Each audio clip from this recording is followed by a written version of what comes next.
मैं सुनील कुमार मंडल, प्रवक्ता रसायन RR इंटरकॉलेज हरदोई। कल जो पहला टॉपिक था हेलो एल्केन तथा हेलो एरीन्स, उसी का अगला पार्ट लेकर के आज मैं आया हूँ। संभवतः आप लोगों को समझ में आएगा और आसान तरीके से केमिस्ट्री कैसे पढ़ा जाता है इसके बारे में आज हम लोग चर्चा करेंगे। ठीक है, हेलो एल्केन तथा हेलो एरीन्स का अगला part. Halo alkane hello arenes में कल हमने समझाया था कि प्राथमिक हेलो एल्केन्स क्या होते हैं, द्वितीयक हेलो एल्केन्स क्या होते हैं, तृतीयक हेलो एल्केन्स क्या होते हैं, मोनो क्या होता है, डाई क्या होते हैं। ठीक है, तो उसी का अगला हिस्सा है कि हम द्वितीयक हेलो एल्केन्स के जो बताया था dihalo alkenes, dihalo alkenes, dihalo alkene और द्वितीयक हेलो एल्केन दोनों अलग अलग चीज है। ठीक है, डाई हेलो एल्केन्स क्या होते हैं और द्वितीयक हेलो एल्केन्स, बच्चे बहुत कंफ्यूज होते हैं, मैं उसको क्लियर करना चाहता हूं। द्वितीयक का मतलब वे कार्बन जिसपे एक हाइड्रोजन परमाणु और दो एल्किल समूह होते हैं, और डाई का मतलब होता है जब दो हाइड्रोजन परमाणु होते हैं। देखिए इस चीज को क्लियर कर लीजिए। डाई हेलो एल्केन का मतलब जैसे सपोज एक कार्बन या दो कार्बन युक्त तो कोई भी हाइड्रोजन हाइड्रोकार्बन हो तो ये डाई हेलो एल्केन्स है। ठीक है, इसी का हम इसको बड़ा बनाकर बड़ा यौगिक भी ले सकते हैं, जैसे CH3 CH 2 Cl, ये भी डाई हेलो एल्केन है। इसे भी बड़ा आप ले सकते हो, CH3 CH2 CH2 Cl2, ये भी सब डाई हेलो एल्केन है। ठीक है, क्या है ये? Die halo alkane. लेकिन डाई हेलो एल्केन और द्वितीयक सेकेंडरी द्वितीयक हेलो दोनों में फर्क है। द्वितीयक हेलो एल्केन और डाई हेलो एल्केन बहुत बच्चे कंफ्यूज होते हैं। तो द्वितीयक का मतलब होगा जब ऐसा एल्किल समूह जिस पर दो एल्किल ग्रुप हो और एक हाइड्रोजन परमाणु हो, लेकिन हाइड्रोजन परमाणु जिस कार्बन पर हो उस पे हमने स्पेशली बताया था कि एक हाइड्रोजन हो। ठीक है ना, कितनी वैलेंसी होती है कार्बन की? 4, 1 2 3 और 1 4 वैलेंसी हमें संतुष्ट होना चाहिए। ये सेकेंडरी, ये वाला जो कार्बन हुआ ये सेकेंडरी कार्बन हुआ, द्वितीयक 2 डिग्री। ठीक है, तो इस दोनों में बच्चे बहुत कंफ्यूज होते हैं, तो उसको मैं क्लियर कर रहा हूं। डाई हेलो एल्केन का मतलब वे कार्बन परमाणु जिसमें दो हाइड्रोजन परमाणु जुड़े होते हैं, और द्वितीयक का मतलब होता है कि एक ही हाइड्रोजन हो लेकिन वो कार्बन खुद में द्वितीयक हो, सेकेंडरी। ठीक है, अब डाई हेलो एल्केन को भी हम डाई हेलो एल्केन को दो तरीके से कैटेगराइज कर सकते हैं। दो तरीका क्या होता है?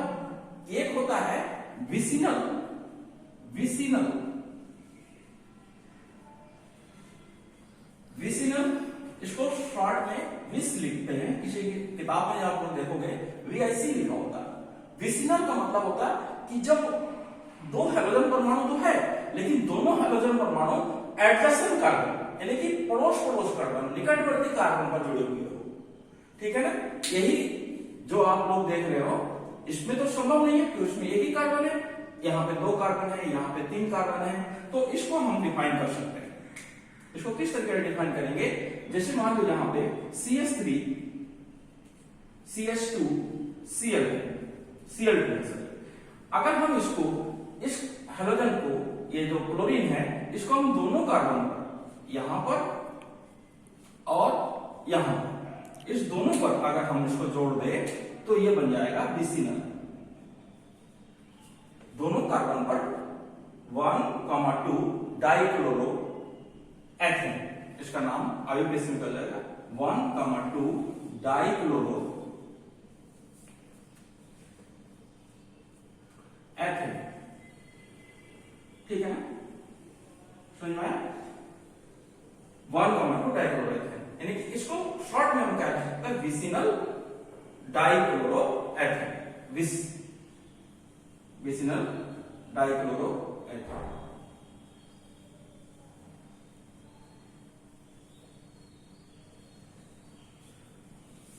और अगर यही दोनों हेलोजन परमाणु एक ही कार्बन परमाणु में जुड़ा हो उसको हम कहते हैं जेमिनल।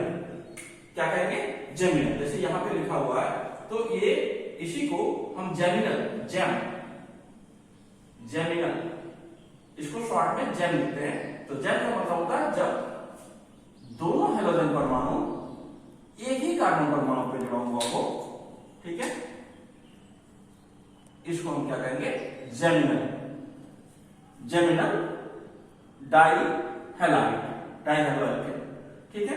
विसिनल और जेमिनल में बहुत डिफरेंस होता है। जो एडजेसेंट निकटवर्ती कार्बन पर जुड़े होंगे उसको हम क्या कहेंगे?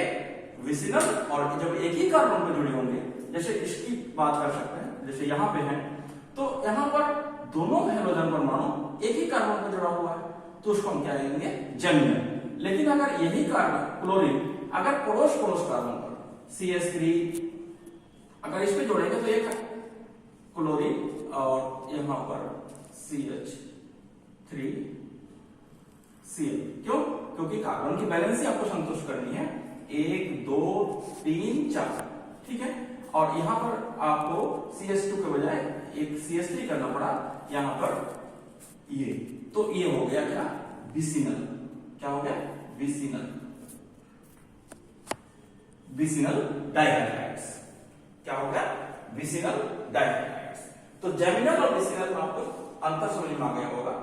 अब हम आते हैं कि हेलोएरीन्स, जो बेंजीन रिंग पर हेलोजन जुड़े होते हैं उसे हम क्या कहते हैं? हेलोएरीन्स। तो हेलोएरीन्स को आप लोग किस तरीके से कैटेगराइज करेंगे, किस तरीके से वर्गीकृत करेंगे? हेलोएरीन्स का मतलब ये हुआ कि जब बेंजीन रिंग पर, किस पर? बेंजीन रिंग पर हेलोजन परमाणु जुड़े होंगे तो बेंजीन रिंग किस तरीके से आप लोग बनाते हो? 11th क्लास में आप लोगों ने डिटेल में पढ़ा था कि बेंजीन का मतलब होता है अल्टरनेट कार्बन पर डबल बॉन्ड होते हैं, इसे हम क्या कहते हैं? बेंजीन।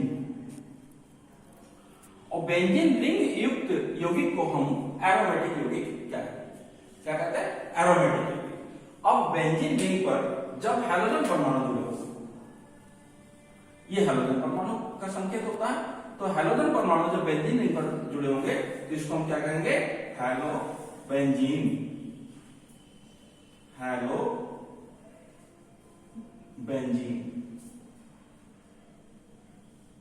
हेलोबेंजीन। अब डिपेंड करता है हम किस प्रकार का हेलोजन ले रहे हैं। हेलोजन का मतलब हमने कल बताया था, क्लोरीन, ब्रोमीन, आयोडीन, इसमें से कोई भी एक हेलोजन ले सकता है। अगर हम बेंजीन रिंग को आप इस तरीके से भी लिख सकते हैं और इस तरीके से भी लिख सकते हैं, ध्यान रखिएगा। बेंजीन रिंग को अब इस तरीके से अगर हम बेंजीन रिंग पर क्लोरीन जोड़ देंगे, क्या जोड़ देंगे? क्लोरीन। दोनों चीज एक ही है, हम इस तरीके से व्यक्त कर सकते हैं या इस तरीके से व्यक्त कर सकते हैं। इसको हम क्या कहेंगे? क्लोरोबेंजीन।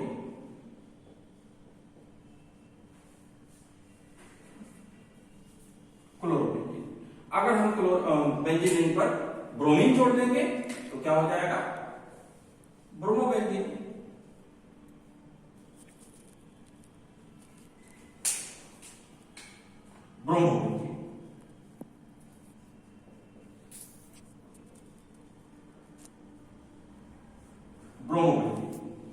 आयोडीन जोड़ लें तो आयोडोबेंजीन। तो इस तरीके से हम जब बेंजीन रिंग पर एक हेलोजन परमाणु जुड़ा हुआ हो तो मोनो हेलोएरीन्स क्या कहेंगे? इसको कॉमनली क्या कहेंगे? Mono haloarenes. मोनो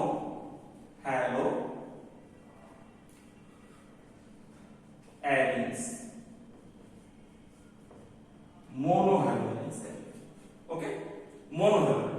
अब हम डाई हेलोएरीन्स इस तरीके से लिखेंगे, उसमें थोड़ा सा चेंज हो जाएगा। डाई हेलोएरीन्स, तो डाई हेलोएरीन्स में ध्यान दीजिए, जैसे मोनो हेलोएरीन्स लिखा हुआ है, इसी के साथ हम जब दो हेलोजन परमाणु बेंजीन रिंग पे जोड़ देंगे तो डाई हेलोएरीन्स हो जाएगा।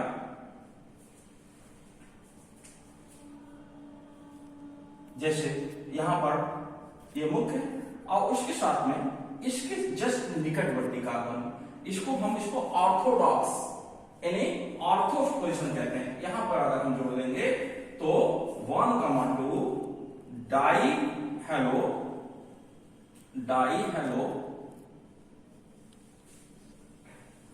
बेंजीन, 1,2 डाई हेलो बेंजीन, ठीक है, या ऑर्थो डाई हेलो बेंजीन, इसको ऑर्थो कहते हैं। ध्यान रखना, पिछले साल हमने पढ़ाया था ऑर्थो पोजीशन, इसके जस्ट नजदीक अगर कोई हेलोजन जुड़ा हो तो ortho position, ortho di hello benzene. अगर यही चीज हम क्लोरीन में चेंज कर दें, हेलोजन में कौन सा क्लोरीन ले ले, कौन सा हेलोजन ले ले, क्लोरीन, तो क्या हो जाएगा, डाइक्लोरोबेंजीन। यहां पे क्लोरीन ले ले या यहां पर, तो ऑर्थो डाइक्लोरोबेंजीन कहेंगे इसको। क्या कहेंगे, ऑर्थो डाइक्लोरोबेंजीन।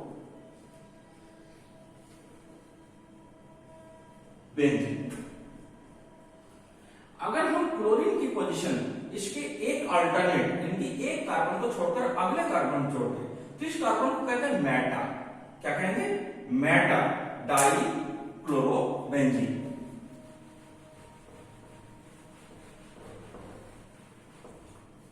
Meta dichlorobenzene. देखिए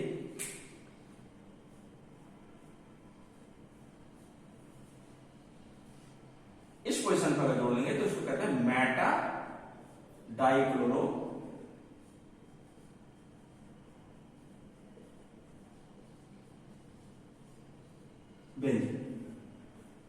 और ठीक इसके रियल, इसके अपोजिट में जब होगा, ठीक है ना, नेक्स्ट इस तरीके से जब अपोजिट में होगा तो उसको कहते हैं पैरा।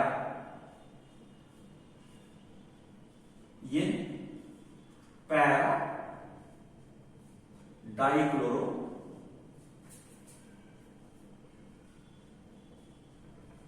बेंजीन। इस तरीके से हम लोग डाई हेलो एरीन्स की कैटेगरीज कर सकते हैं। ये केवल तीन ही स्वरूप में आ सकते हैं, तीन रूप में आ सकते हैं। पहले ऑर्थो जो इसके जस्ट नजदीक होगा, और उसके बाद मेटा यानी कि एक कार्बन को छोड़कर अगले कार्बन पर जब जुड़ा होगा तो उसे मेटा पोजीशन कहेंगे, और उसके जस्ट अपोजिट में जब होगा तो उसे हम पैरा कहेंगे। यही अगर हम क्रम अगर इधर से रखते हैं, अगर इधर से रखते हैं तब भी वही पोजीशन होगा। ये कार्बन ऑर्थो, ये पोजीशन ऑर्थो, ये पोजीशन मेटा और ये पैरा, ठीक है ना। इस तरीके से हम डाई हेलो एरीन्स की कैटेगरी कर सकते हैं। डाई हेलो के बाद हम ट्राई हेलो भी कर सकते हैं। ट्राई हेलो में क्या हो जाएगा कि तीन हेलोजन परमाणु जब बेंजीन समूह पर उपस्थित होंगे तो उसको हम ट्राई हेलो एरीन्स की संज्ञा देंगे। जैसे कोई भी एग्जाम्पल आप दे सकते हैं, जैसे मान लीजिए ये बेंजीन समूह है और बेंजीन में आप 1, 2, 3, तो इसको हम क्या लिखेंगे, मान लो यहां से स्टार्ट करते हैं नंबरिंग। आप लोग आईयूपीएससी 11th क्लास में खूब पढ़े हो, 1, 2, 3, 4, 5, 6। तो क्या हो गया 1, 2, 3 ट्राई हेलो बेंजीन, ठीक है ना। इसके और कोई रूप नहीं होंगे, क्यों कि उसके बाद आप एक पोजीशन पे जैसे 2 पे 2 के बाद फिर मतलब इस तरीके से मतलब मेन यौगिक जो होंगे आपके, तो एक अल्टरनेट अगर करते हैं तो 1, 2, 3 हो जाए, 1, 3, सॉरी यहाँ पे मिस्टेक हुआ है, 1, 3, 5 ये होगा 1, 3, 5 है। लेकिन अगर हम इसी इस तरीके से लिखते हैं,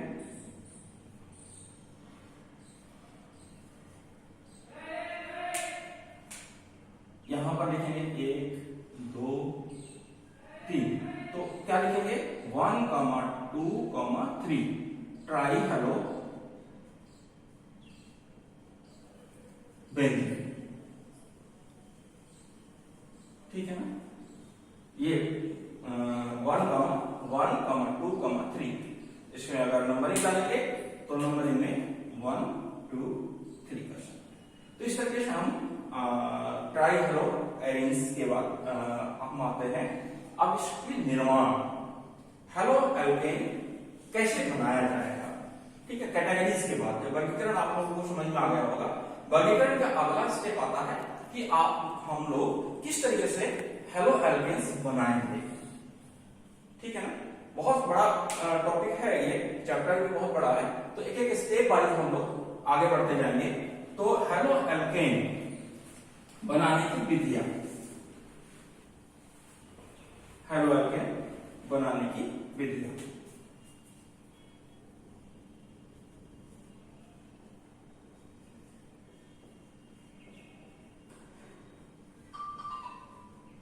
बनाने की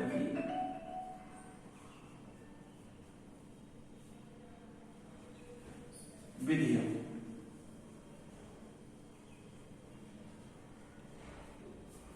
हेलो एल्केन बनाने की विधियां, बहुत सारी विधियां हैं। एक हम सबसे पहले चर्चा करना चाहेंगे कि हम लोग जब अल्कोहल की पहचान करते हैं, प्राइमरी सेकेंडरी टर्सरी, तो एक बहुत महत्वपूर्ण आपकी बार बोर्ड में भी आया था कि हम कैसे इसको पहचानते हैं कि कौन प्राइमरी है, कौन सेकेंडरी है, कौन टर्सरी। तो उसी रिएक्शन में हम लोग एक आते हैं ल्यूकास रिएक्शन, निर्जल ZnCl2 तथा सांद्र HCl की उपस्थिति में जब हम रिएक्शन कराते हैं तो टर्सरी अलग तरीके से देते हैं, सेकेंडरी अलग तरीके से देते हैं, प्राइमरी अलग तरीके से देते हैं। इस अभिक्रिया को हम लोग ग्रुप्स अभिक्रिया भी कहते हैं। जब हम किसी अल्कोहल की क्रिया HCl के साथ करा करके कोई हम हेलो एल्केन्स बनाते हैं तो इसे हम क्या कहते हैं, ग्रुप्स अभिक्रिया। नाम रखना बहुत, केमिस्ट्री में यही सबसे बड़ी प्रॉब्लम्स होती हैं कि नेम रिएक्शंस जो आते हैं नाम के साथ में उस रिएक्शंस को याद रखना जरूरी है। तो ग्रुप्स अभिक्रिया, ग्रुप अभिक्रिया,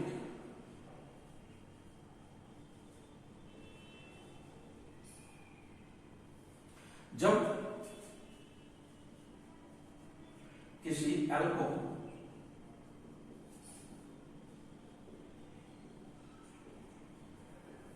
अल्कोहल में विशेषकर प्राइमरी या सेकेंडरी की बात मैं करता हूं, प्राथमिक अल्कोहल और द्वितीयक अल्कोहल की क्रिया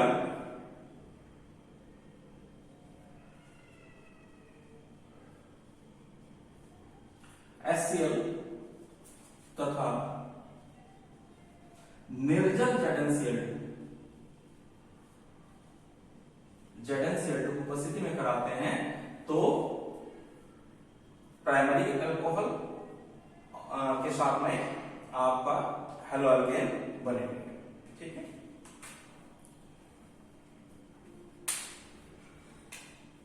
जैसे CH3 CH2 OH, इसकी क्रिया जब HCl के साथ में निर्जल ZnCl2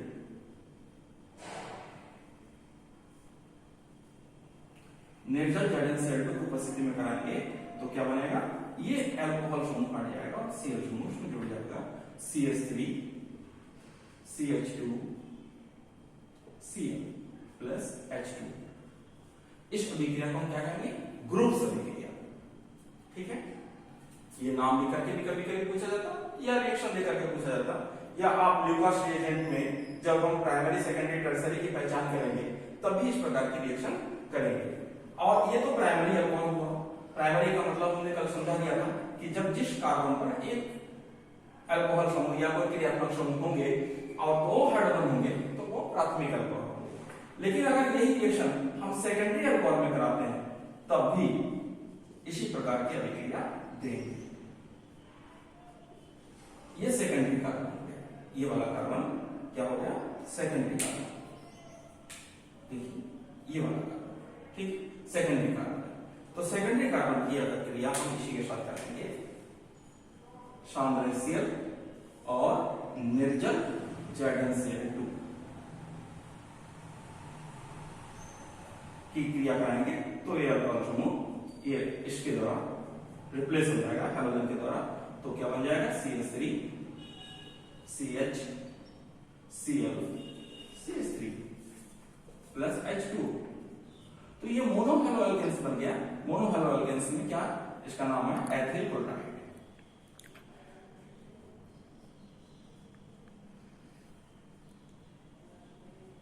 और ये क्या नाम हो गया, द्वितीयक हैलोएल्केन्स। तो द्वितीयक हैलोएल्केन्स में इसका नाम क्या देंगे, 1, 2, 3 यानी कि 2 क्लोरो प्रोपेन।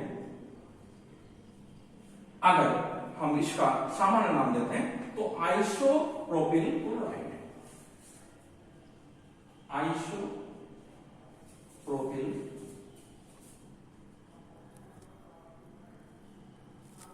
क्लोराइड।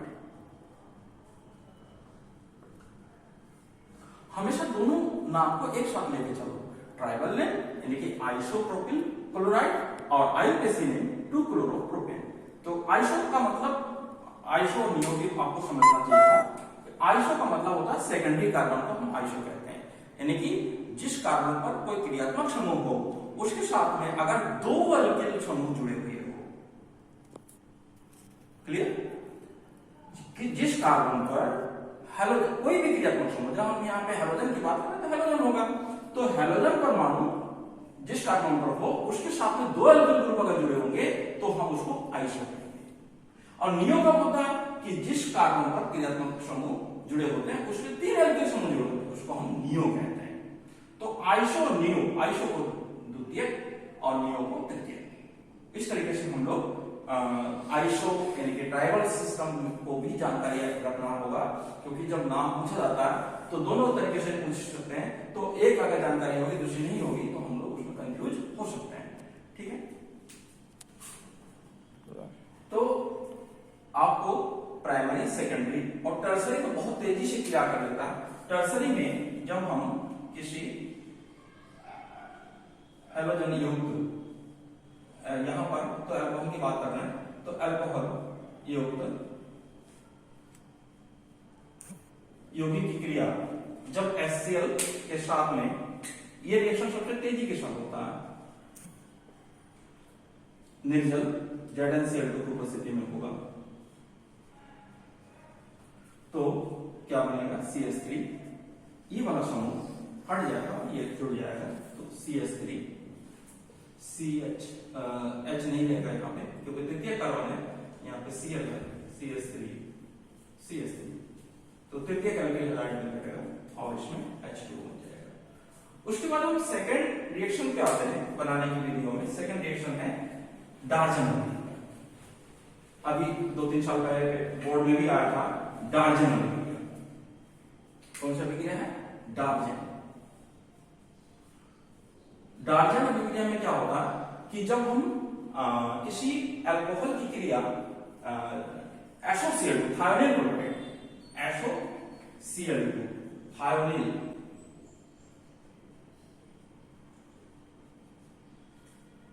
क्लोराइड के साथ पिरिडीन की उपस्थिति में कराते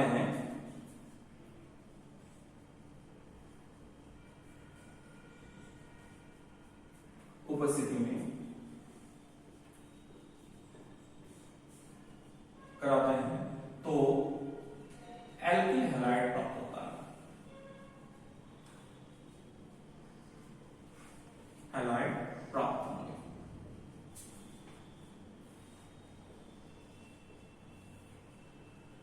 ठीक है, तो इस रिएक्शन को समझिए कि जब हम किसी अल्कोहल, जैसे मान लो हम CH3 CH2OH एथिल अल्कोहल की क्रिया हम SOCl2 के साथ में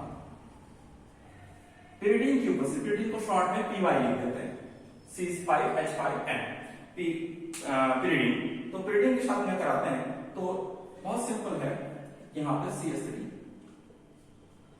CH2 Cl plus SO2 sulphur dioxide gas बन जाएगा प्लस HCl बन जाएगा।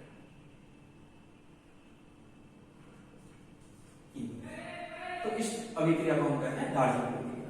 रसायन विज्ञान में यही सबसे महत्वपूर्ण होता है कि कोई रिएक्शन तो ठीक है समझ में आ जाता है, आसान है, लेकिन उसको याद रखना थोड़ा टफ होता है। तो इसके लिए आप लोग बार बार उसको रिवाइज करना पड़ेगा, बार बार लिखना पड़ेगा रफ कॉपी में देख करके, बिना देखे आप जब बार बार इसको रिवाइज करते रहेंगे तो तैयार होता चला जाएगा। इसमें कोई वो नहीं है, अगर छोड़ देंगे तो तैयार नहीं होगा। इसके बाद अगला टॉपिक हम लेते हैं इसी में, अगला टॉपिक नहीं, इसी में हम थर्ड रिएक्शन में आ जाते हैं। थर्ड रिएक्शन हम फास्फोरस हैलाइड के साथ फास्फोरस हैलाइड की क्रिया कराएंगे। फास्फोरस हैलाइड की क्रिया, ठीक है ना। तो फास्फोरस हैलाइड की क्रिया अगर हम अल्कोहल के साथ कराते हैं, जैसे PCl3 PCl5, महत्वपूर्ण रिएक्शन में Br5, इसकी क्रिया अगर हम करा देते हैं अल्कोहल के साथ में, तो हेलो एल्केन्स प्राप्त होते हैं। तो हेलो एल्केन्स बनाने के लिए हम सबसे पहले CH3 CH2 OH की क्रिया PCl5 फास्फोरस पेंटाक्लोराइड के साथ कराते हैं, ठीक है ना। तो फास्फोरस पेंटाक्लोराइड के साथ कराएंगे तो CH3 CH2 Cl plus POCl3 plus HCl बन जाएगा, ठीक है। यही क्रिया अगर हम इसके साथ में PCl3 के साथ कराते हैं तो तीन अणु इसके लेने पड़ेंगे, CH3 CH2 OH plus PCl3 होगा 3 CH3 CH2 Cl plus H3 PO3 H3PO3। अब देखते हैं एल्कीन की तरफ। ये भी बहुत महत्वपूर्ण रिएक्शन है एल्कीन। अभी तक हम लोग अल्कोहल से बना रहे थे एल्कीन हैलाइड, अब एल्कीन के साथ। एल्कीन का मतलब होता है जिसमें द्विबंध, क्या होते हैं, द्विबंध, डबल बॉन्ड वाले यौगिक होते हैं। आप लोग पढ़े हो, द्विबंध युक्त यौगिक हाइड्रोकार्बन के साथ में जब क्रिया करके हम लोग एल्कीन हैलाइड बनाएंगे तो उसको हम एल्कीन की क्रिया, और इसमें एक बहुत महत्वपूर्ण रिएक्शन है मार्कोनिकोव के नियम के अनुसार। तो सबसे पहले हम सिंपल का मतलब होता है जब दोनों होमो हो, एक जैसा हो, जैसे हम CH2 double bond CH2 ethylene की बात करते हैं। एथिलीन में क्योंकि दोनों तरफ कार्बन समान है तो इसके साथ में हम किसी एल्कीन हैलाइड HCl या HBr की क्रिया कराते हैं तो समान रूप से, क्योंकि हाइड्रोजन इस पे भी जुड़ सकता है और इस पे भी जुड़ सकता है, ठीक है ना। तो इस पे जब जुड़ेंगे तो क्या बन जाएगा, CH3 CH2 Cl, और सिंपली जुड़ेगा। लेकिन अगर हम डिफरेंट तरीके के लेते हैं, डिफरेंट तरीके का मतलब CH3 CH double bond CH2 ले लेते हैं, प्रोपीन, क्या लेते हैं, प्रोपीन, तो यहां पर नियम बदल जाएगा। यहां पे एक पर्टिकुलर नियम होगा जिसे हम मार्कोनिकोव का नियम कहते हैं। मार्कोनिकोव के नियम के अनुसार क्या होता है कि जब किसी असममित का मतलब जब डबल बॉन्ड हो उसके दोनों तरफ के हाइड्रोकार्बन में अंतर हो, अलग अलग हो, एक जैसे ना हो, तो उसे हम कहते हैं असममित, अनसिमेट्रिकल। तो अनसिमेट्रिकल हाइड्रोकार्बन में क्रियाकारी पदार्थ का अधिक ऋणात्मक भाग, क्रियाकारी पदार्थ का अधिक ऋणात्मक भाग उस कार्बन पर जुड़ेगा जिस पर हाइड्रोजन परमाणु की संख्या सबसे कम होगी। इस नियम को हम कहते हैं मार्कोनिकोव का नियम, ठीक है। तो मार्कोनिकोव के नियम के अनुसार जो ऋणात्मक भाग है वो इस पर जुड़ेगा। तो CH3 CH यहां पे सिंगल बॉन्ड बदल जाएगा और हाइड्रोजन यहां पे जुड़ जाएगा, तो यहां पे CH3 हो जाएगा, और हैलोजन परमाणु कहां पे जुड़ गया, जिस पर सबसे कम कार्बन होंगे, हाइड्रोजन होंगे, सॉरी। तो इसे हम कहते हैं आइसोप्रोपिल क्लोराइड या 2 क्लोरो प्रोपेन। 3 कार्बन है तो प्रोपेन कहेंगे, ठीक है। इसका नाम होगा था एथिल क्लोराइड।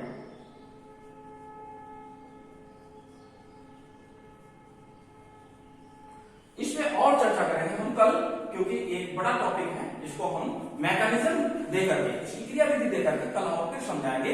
फिलहाल आप लोग यहां तक आज तैयार करिए, रिवाइज करते रहिए। अगर आपको इस तरीके से पढ़ाई आपको समझ में आ रहा है तो उसको लाइक भी कीजिए और सब्सक्राइब भी कीजिए हमारे चैनल को। सुनील मंडल हरदोई के नाम से हमने ये चैनल बनाया है। और अगर कोई चीज कंफ्यूजन है, नहीं समझ में आ रहा, तो कमेंट्स बॉक्स में जरूर लिखिए, ठीक है। धन्यवाद।